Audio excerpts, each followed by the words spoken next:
A day in my life as a criminology student. Pagbukta ko, kintimos ko na dayo ng akon nga higdaan.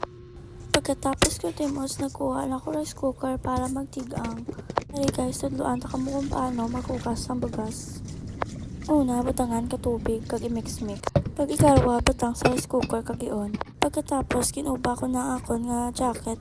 Kag naghimos na ko para magligo. Siyempre, tapos ko ligo, nag-ilis na ko. Nag-ilis na ko sa uniform kay Monday tulad. Samtang ilis ko, timpla ko kape. Champion nga gatas. Samtang fix ako sang akon nga hair. Nag-init na ko sang tubig para hindi uyang sa oras. Pagkatapos nagkaon na dayon ko.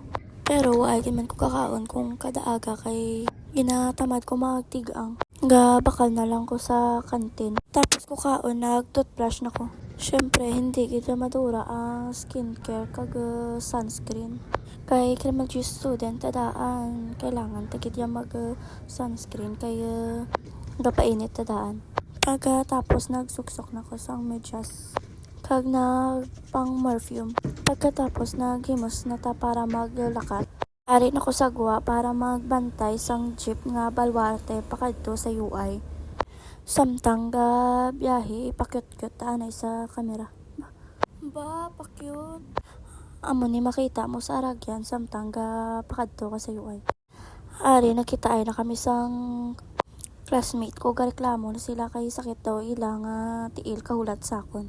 Ari naglakat na kami pakadto sa Gomez kay ginhulam sang ibang section ang amon nga room. Pag abot naman sa Gomez, nag-CR anay kami kay nag-fix ang classmate ko sa iyang hair kag nagpakantin. Amo ni mga baligya nila sa kantin. Kay nakakaon ako sa BH, nag-sandwich na lang ko. Kay dugay pamanaman nga klase nagpungko anay kami diri sa kantin. Tapos naman kaon nagsaka na kami. Pag abot naman sa room, nag-prepare na kami sang iparasa naman sa arts. Sa first period namon nagpasa la kami ka mga kulang namon nga activity. Samtang waay pa si sir nag-try mga classmate ko dukot sang ballpen sa pader. Sa second period namon nag-groupings lang kami. Kag nag-practice kang i-perform naman. Wala giti mayad nga practice kay laban sila yamuhat. Pagkatapos nag-perform na ang group 1. Pagkatapos kami na ang nag-perform.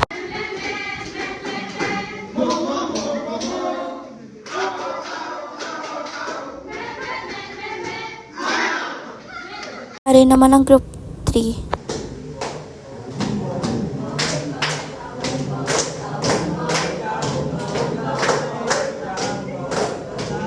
Sa next subject, nag-send si sir sa activity sa GC by pair. Pagkatapos ng activity, pinasa na namin. Bumaba na rin kami para mag-lunch bago pumunta sa next subject namin. Pagbaba namin sa kantin, bumili na agad kami habang konti pa lang yung mga estudyante. Pagkatapos namin kumain, naglakat na kami ng mga kaklase ko papuntang main campus. Pag-abot namin sa main, nag-ilis na kami dayon sang amon nga karate uniform. Sa next subject namin nga ped. Ari, ginuna-una ako pang video antes magsuksok sang sapatos. Tapos namin ped, nag-ilis na kami dayon. Huwain ako nag-video sa ped kay bawal. Though mahibi ba naman ako kay 3 minutes nga squat tapos kailangan hindi mahulog ang arne sa imo nga paa. Ari na kami sa jeep puli sa BH namon. Pag-abot ko sa BH, kinbuol ko ng ako nga parcel kag nagbakal kang coke. Pero pag-abot ko nagpungko na ko dayon kay kapoy na gid ko. Yun lang, bye guys, thank you for watching.